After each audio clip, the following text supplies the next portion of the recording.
So, here we are at last. Hello there, friends, and welcome back to more Bravely Default 2. Last time, we invaded Holograd, utilizing a united force of Savalon, Halcyonia, and Wiswald to create a distraction to allow us to sneak inside.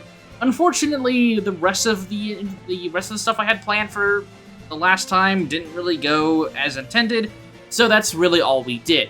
Still big news, just that's really all we did. Anyways, I don't want to be negative Nancy about that. We're here in Holograd. That is a very, very big deal, and that means Adam and the Wind Crystal, more importantly, is one step closer to being in our hands. I've gone ahead and swapped Seth over to Dragoon, as I think this is a decent job for him to start leveling up. And, I mean, I have Swordcraft on him as a sub-job, meaning that he's just going to be utilizing Solid Stance and Indiscriminate Rage to mow down any enemies we come across. Everything else is pretty much the same. Obviously, I've readjusted my gear to be able to navigate dungeons. We have Jinsin 98 helping us out by giving us some extra boost to our gear. But there's really not much for us to do but to infiltrate Holograd's HQ itself. So, here we are. We are now in Holograd Army HQ. There's gotta be something important for us here. At least Adam, and if we can find Adam, then we can find the Wind Crystal. Obviously, because this is a Holograd HQ, we're gonna be fighting Hologradders. That's pretty standard stuff. Let's go ahead and see what we're up against. We're up against Dagger Mage, Twinned Wands, and what is that, Axeman? Okay. Now, realistically, these guys should not be nearly as strong as their Lonsdale counterparts. As we can see here, they're a lot more manageable. Let's go ahead and get over to Seth's turn and see if we can't mow them down in just one full turn. Somehow I don't think we can, but we're gonna do our best. Oh, okay, that won't be too bad. Get level 2 on Seth there, get level 2 on Elvis, and this is pretty much going to be what we're going to be doing. We're just going to mow down enemies as we maneuver our way through here. Two throwing sticks. The item shop near the front of Holograd does have some pretty valuable items. And honestly, if there's anything important that I would suggest you get, it would really just be a really good dagger for Phantom, as Phantom is going to be consistently useful for pretty much the remainder of the game, and just allowing them to do lots of damage is going to be important. Let's go ahead and just auto-battle here with Seth. Thankfully, Counter Savvy from Ranger makes this a lot easier to do, where we can just ignore any potential counters. We did get a Lambent hat there, though. Let's see here, Lambent hat. A unique hat brimming with the power of lightning. Lightning attacks do 15% more damage. This is actually pretty good. That is it. Well, I mean, for Dragoon especially, since they have lightning-based physical attacks. I don't think there's really anyone else who might be able to benefit from that just immediately. It is a strict stat increase for Elvis, which doesn't surprise me at all. It seems like it is a strict stat increase for everyone. Let's go ahead and put that on Seth, since you'll probably see the most use out of it with the Thunder Thrust. If we can get it as a drop from any other Hologradders, then that's even better. We've got some other enemies here. That guy doesn't counter me. Nothing new here, so we can just go ahead and take him down. I guess while I'm here, I'll go ahead and talk about something that I don't really think I've mentioned a whole lot. Ooh, Artemis's bow. So I've kind of put off my discussions. Holy crap, that's a really cool looking bow. Look at that, it's insane. Sacred bow that once belonged to a goddess of the hunt. Yeah, well, that's fair. Greek mythology, that's accurate. Though she's actually more than just the goddess of the hunt, so... but I'm not gonna nerd out on you guys about that stuff. Either way, something I do want to talk about is... I haven't really gone over my opinions on each nation. And now that they've all kind of united together to help us out, I do sort of want to quickly give my opinions on each of them as a whole. We're gonna see a lot of these guys around, so I'll just auto-battle here. So when it comes to Halcyonia, I like it as a starting city. I think it was pretty decent. I've already talked about how its art style is was one of my favorite things initially when I started the game up. It's really pretty, and I think that even though it would not be my first pick on where to live, just because it's known as the city that experiences spring all year round. It is a very pretty city. Its music is really nice. The characters are fairly memorable there. Especially the kid who his book got lost and he's really scared to read it, and the King Vernon himself is a very intriguing character that is sort of the ideal representation of what a king should be like. We get to see kind of the opposite of that with Castor immediately following, who does seemingly have his people's best intentions at heart, but goes about it in purely malicious ways, while King Vernon is fully willing to give his own life if it meant the best for his people and the least amount of bloodshed and chaos. So I give big kudos to King Vernon as a character, and just the overall Halcyonia arc is a good introduction, and Halcyonia itself is a very pretty location. Savallon, while I haven't really gone into the demos as much as I would have liked to at this point in time, Savallon was obviously the city that I had the most experience with before the game came out, since it was the location of every single demo up to that point that we had access to. So I knew Savallon pretty well. Ooh, we got lots of stuff there. Let's see here. We got a rune blade. Is that stronger than the ice brand? Finally, a weapon stronger than the ice brand, and it's not locked to a certain element. So hey, there we go. It's the same weight though, so I think we're gonna hold off on that. I got something else. I got the Zwill Crossblade, so let's take a look at that.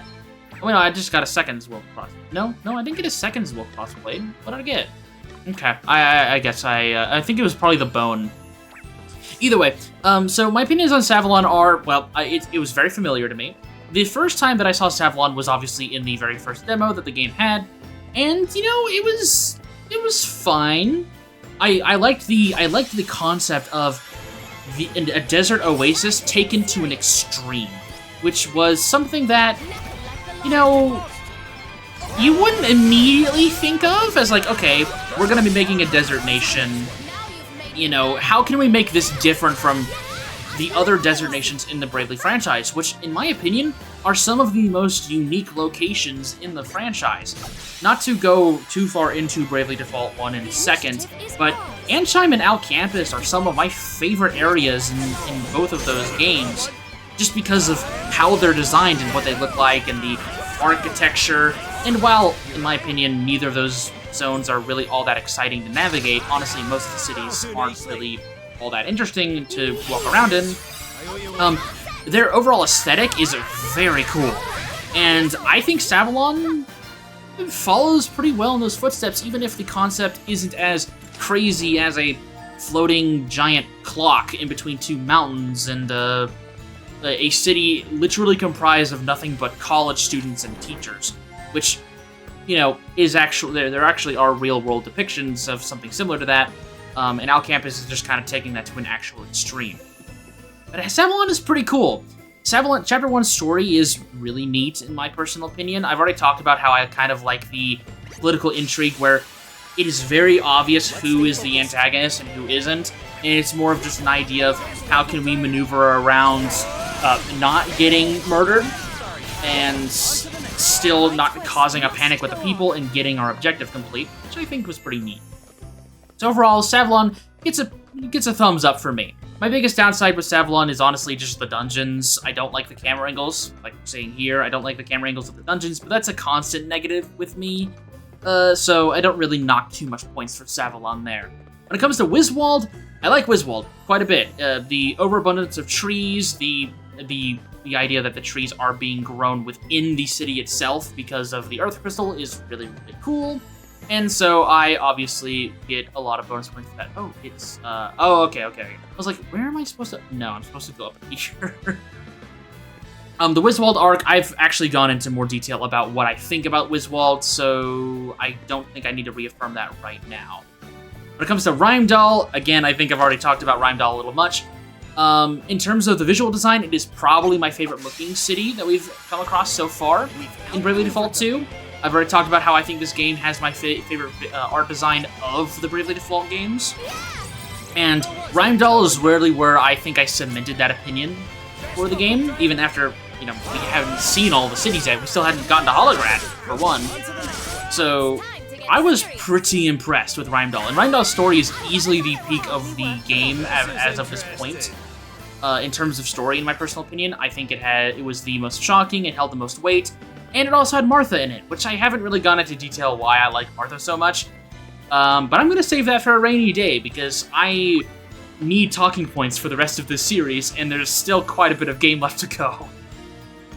When it comes to Holograd, we haven't seen much of it other than this HQ, and what we've seen a little bit of the front doors, so I'm going to leave my opinions on that for a later date. Instead, we're going to be talking about this fight, which is not going to be any different. Although we have been seeing with the Cronus Glaive the ability to stop enemies, where they've just kind of stopped in motion, and we've been able to take them down without much issue. So, hey, that's neat. Haven't needed to utilize the resources, which is also very, very good. We can move down here, if I am not mistaken. And this leads us to a treasure chest with the Gabelg in it. I don't have to go through various amounts of quests and fate farming for this one, though it is a little too heavy for me. Is it even worth it? Is it worth it to try and find a spot for this? If I remove my round shield, can I equip? I could. Okay, let's do that then. This is a very, very good spear, and we will probably be using this for a considerable amount of the game, so it's nice to be able to get a free one right here. Unfortunately, I don't have a buckler that I could put on, so let's do this by swapping around the bucklers here. There we go. I should have just bought more bucklers. The fact that bucklers only have 2 weight and they don't lower your speed and just give you a decent amount of defense is honestly a pretty good boon. Now, these steps here don't lead us to the Holy Baseball Diamond, so I think looking around here is probably our best bet. This HQ is surprisingly big, and that guy just spawned out of the shadows there. I think we're supposed to be the Phantom, and yet he's able to do that? Okay. There we go. Job level 6. Actually, I do have Counter Savvy on Elvis now, I think. Right? Yes, I do. Okay. Well, I don't really care about who dares wins, so honestly, swapping him over to something else is probably for the best. I do sort of want to move him onto Arcanist just so we can start learning about that job, but because of how Arcanist operates, I'm not too keen on this.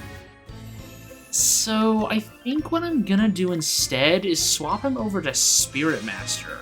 There was a frame drop right there. Promise I'm not playing on an emulator, I'm playing on the Steam version. I guess the game just kind of bugged out there. Let's go ahead and swap Gloria over to Ranger so she can start learning Counter Savvy. I don't want to use my JP Orbs for this, which is the reason why I'm just manually leveling them here. Oh, we're good on healing, so we can just move on up. Let's go ahead and take this guy down. I want to see if I can get just a few more job levels on everyone, and then we can keep moving forward without needing to fight these guys indiscriminately. I also want to see if I can get more of those Lambent hats, but it doesn't seem like that'll be the case, which is okay. It's fine, just a little sad. What we got here? Large JP Orb. Well, I mean, that could come in handy if I decide to just skip out on what I was just talking about. Though we do have a save point here. Now, this save point is special. I would suggest using it.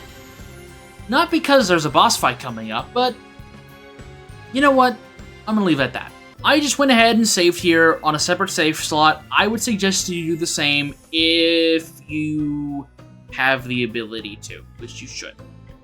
Anyways, let's move on forward.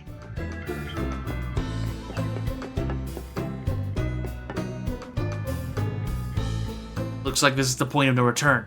Better make sure we're all set. All good. Let's do this.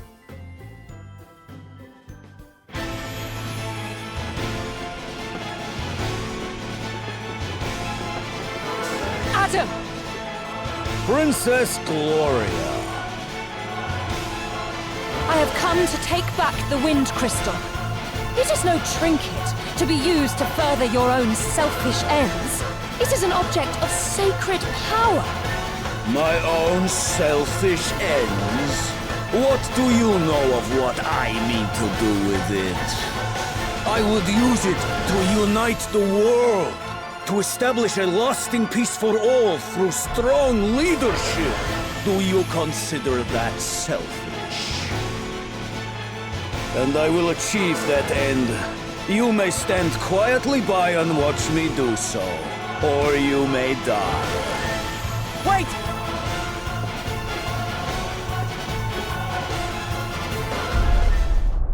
What the heck's going on? No! Come on, everyone!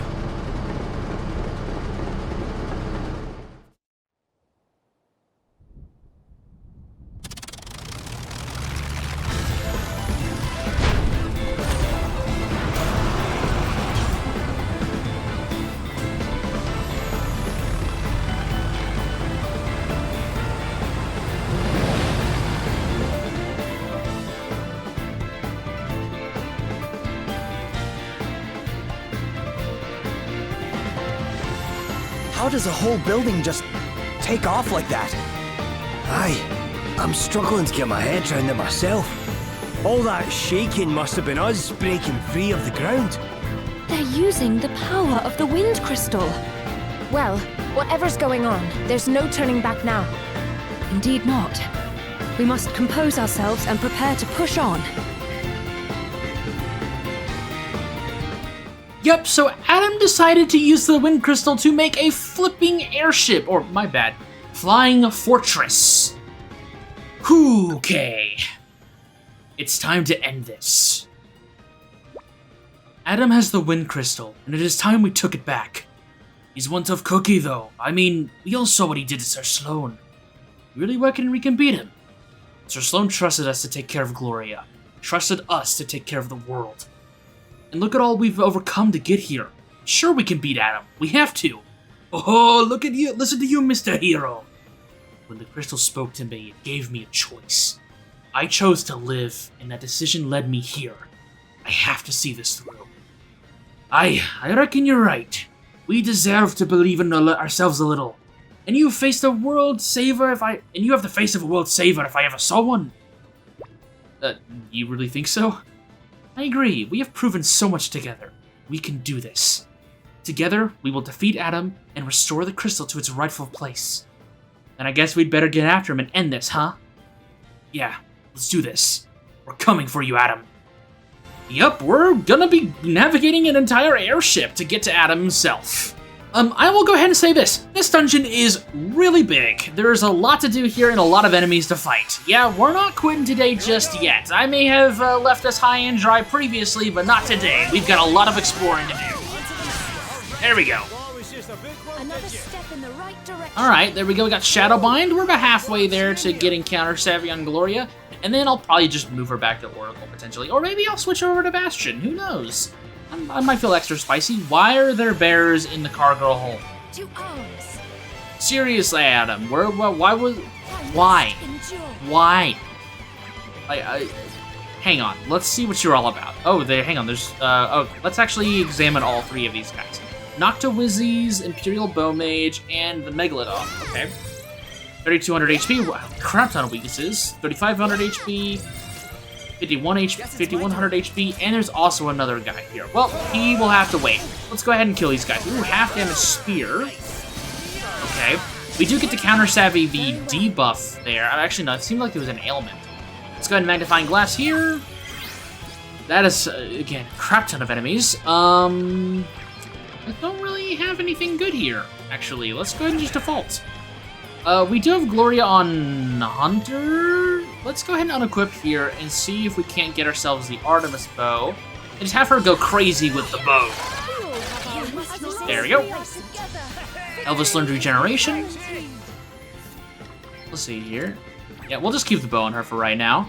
Meanwhile, I'm gonna go ahead and let you guys listen to this music as I navigate this place.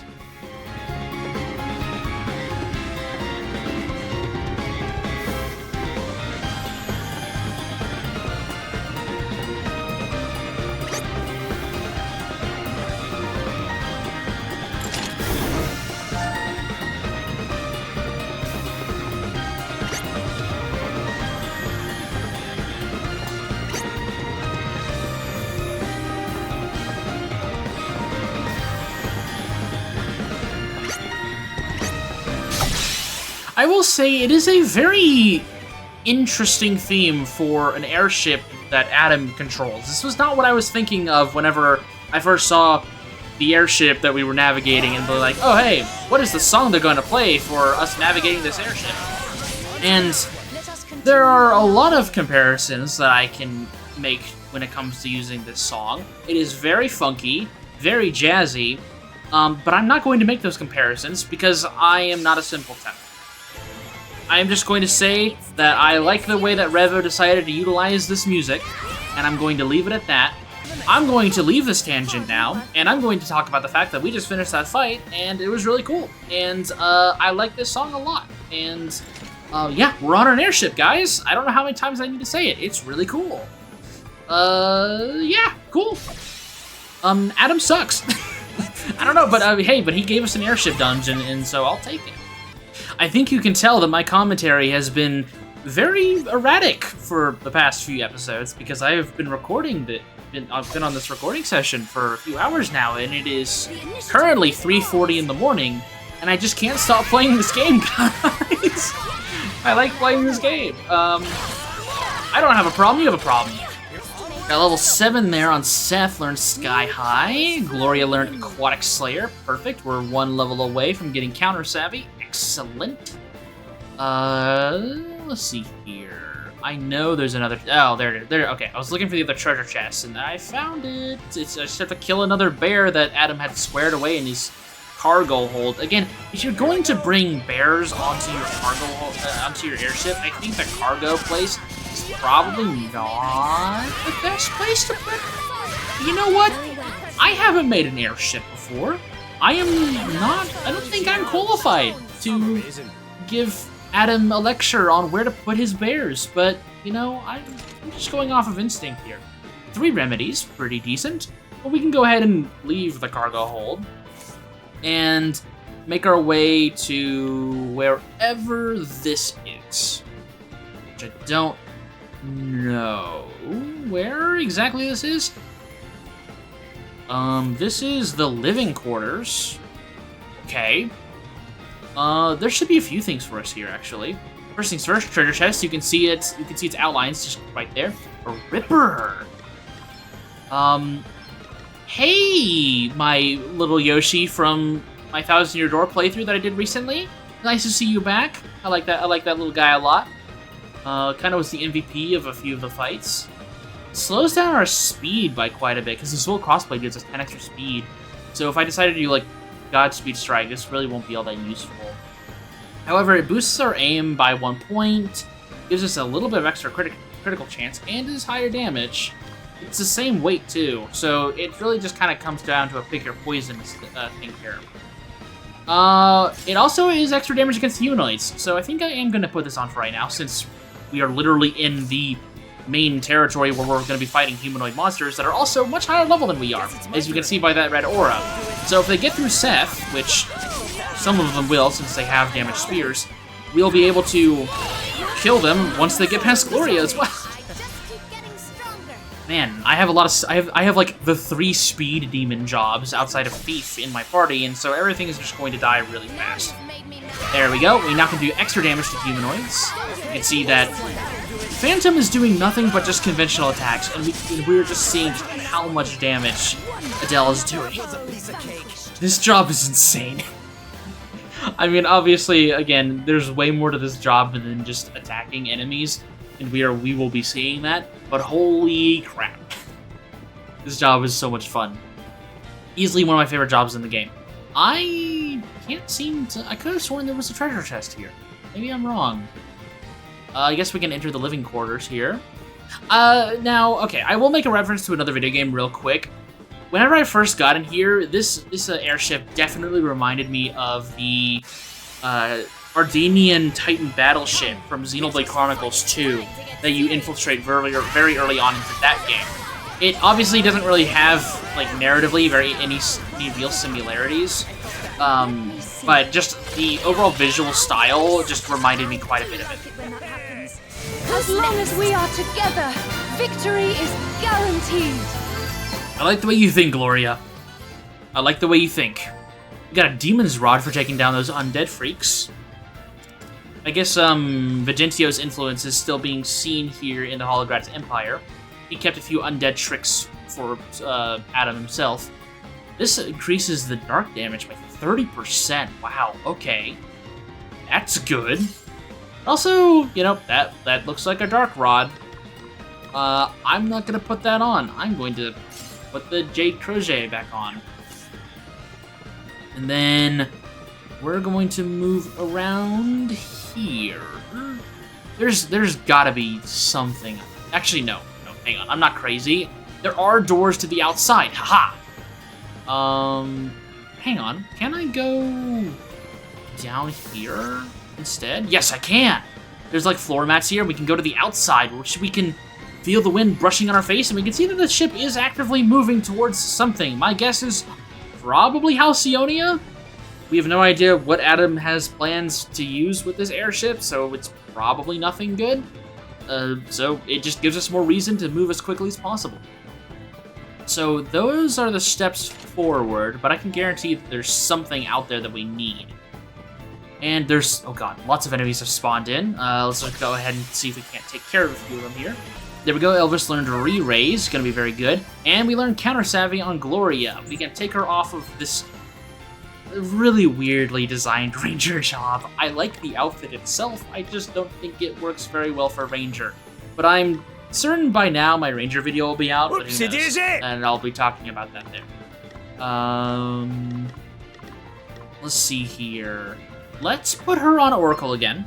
I was thinking about putting her on Bastion, since I actually do... You know what, screw it, let's put her on Bastion. I actually really do like Bastion and White Mage as a combo. And so I want to start working on getting that set up. The idea with this, with like Bastion White Mage, is that she's basically an unkillable support healer that can also boost her own defenses, which is very, very nice. And we're going to take off a Subdark Specialty 1 here and put on... Oh, wait, I don't have fast hands on her. Yeah, sleep deprivation is starting to get to me. But that's okay, that's okay. We can rectify this by actually giving her a spear instead. Let's give her the Wyvern Spear, so she can actually deal some decent damage as well. And then we can give her Spearhead, which we haven't used very much of recently, but that'll guarantee that she acts first in combat, and it'll let her either do some decent damage or set up shields or heals. Very good combination here. Very well. As we can see right there. If we were to utilize her attack power, we could use Bulwark here on Chaos. Not going to make a Strangers of Paradise reference. And then we're going to use her damage here. 400 damage isn't really all that great. She's not built to be an attacker right now, so obviously she's not going to do too much damage. And also, these guys have a lot of physical defense, actually. Holy crap. None of my guys are really doing all that much damage. But that is okay. Gloria learned Fallen Axe. I think we'll go over what the Bastion can do in detail next time. So we'll just go ahead and build up a backlog of abilities for me to talk about. Neural 6854, I believe that was, has been helping us out. There's a treasure chest right over here. I went the wrong way. I needed to go down the south area. So I'll see you over by that treasure chest. Okay, here we are. Tengu Sneeze. Honestly, I don't think that was worth it, but I do want to grab as many treasure chests as we can here while we can, because if we were to take the Wind Crystal, I wonder what would happen to this airship. That's not something I want to ponder right now, because I am currently on the airship. Well, let's get back to these stairs, shall we?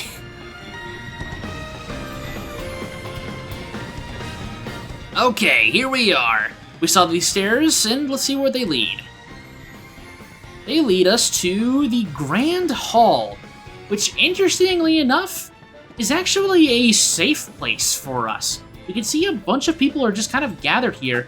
We can use our weapon here, which is really interesting. We can potentially commit murder, but the game, unfortunately, does not allow us to use Seth's godly sword for killing people. It can break rocks, it can destroy boulders and trees, but it cannot cut the human flesh.